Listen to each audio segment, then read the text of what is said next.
এই যে গাইস এবার হচ্ছে পাট পাতার বড়া। তাই ফার্স্টেই দিয়ে দিচ্ছি পাট পাতাটা।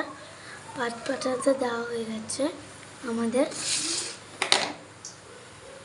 পাট পাতা দেওয়ার পর দিচ্ছি হচ্ছে লবণ, সামান্য পরিমাণ লবণ দিয়ে দিচ্ছি। লবণের পর দিতে হবে 1 চামচের মতো হলুদ। হলুদ দেওয়ার পর দিতে হবে বেসন।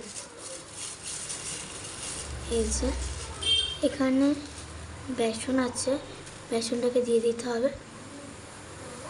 বেসন দিয়ে দিল।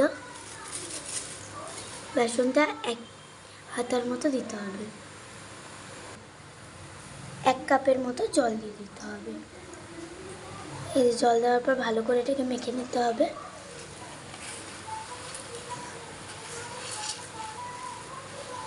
ভালো করে এটা মেখে নিতে হবে। গাইজ এখন পাট শাকের বড়াগুলোকে ছেড়ে দিচ্ছি, দেখতেই পাচ্ছ।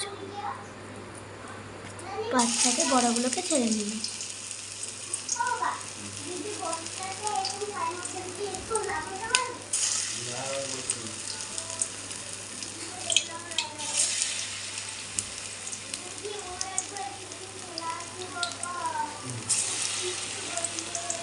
একটা কড়াইতে 4 থেকে 5টার মধ্যেই রাখবে, নাহলে কিন্তু ওগুলো ভেঙে যাওয়ার সম্ভাবনা থাকতে পারে। গাইজ এখন মা এগুলোকে উল্টে দিচ্ছে ভালো করে এগুলোকে। আর এই পাট শাকের বড়া কিন্তু একটু তাড়াতাড়ি হয়ে যাবে, দেখতে পাচ্ছ গাইজ।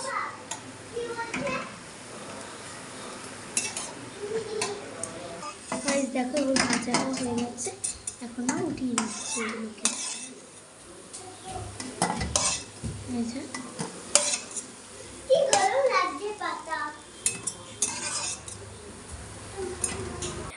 গাইজ এখন আমার মা আমাকে 2টো বড়া দিয়ে দিচ্ছে। গাইজ 2টো বড়া খাচ্ছি আর একটা পেঁয়াজিও খাচ্ছি।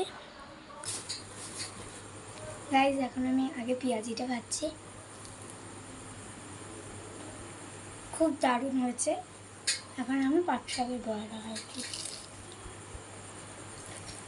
গাইজ সেভি হয়েছে। তোমরাও যদি এরকমভাবে খেতে চাও তাহলে এই ভিডিওটাকে লাইক এবং কমেন্ট সাবস্ক্রাইব করে দেবে।